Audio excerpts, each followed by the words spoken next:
মছলাৰে মাংস কেনেকৈ বনাব মাংসখিনি প্ৰথমতে ভালদৰে ধুই পখালি লৈ হালধি মছলা মিক্স কৰি ল'ব লাগিব আৰু মাংসৰ পৰিমাণ চাই তেল ল'ব লাগিব কেৰাহীত তেলখিনি ভালদৰে গৰম কৰিব লাগিব গৰম কৰাৰ পিছত মই প্ৰথমতে পিঁয়াজখিনি চকনীৰে ছটিয়াই দিছোঁ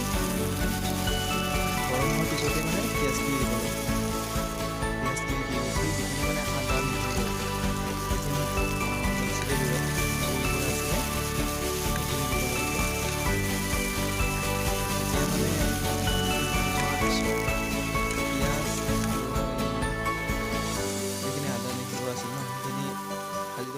ভাজি থকাৰ পিছত যেতিয়া মানে এটা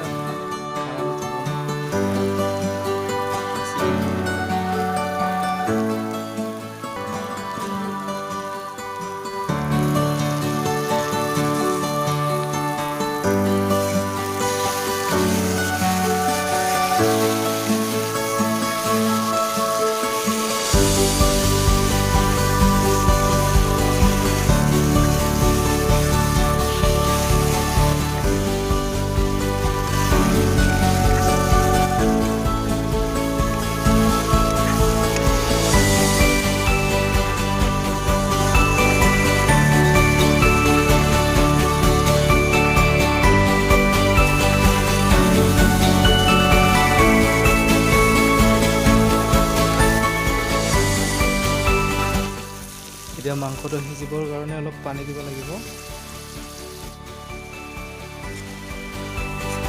এতিয়া মাংসটো মানে খাবলৈ মন গৈছে আপোনালোকে ঘৰতে নিজেই ট্ৰাই কৰি চাব নিজে ঘৰতে বনাব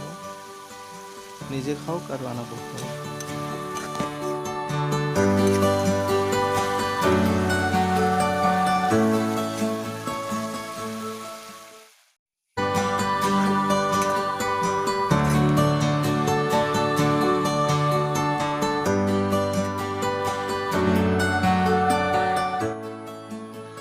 এতিয়া আপুনি মাংসখিনি দেখিছে ন কিমান টেষ্টি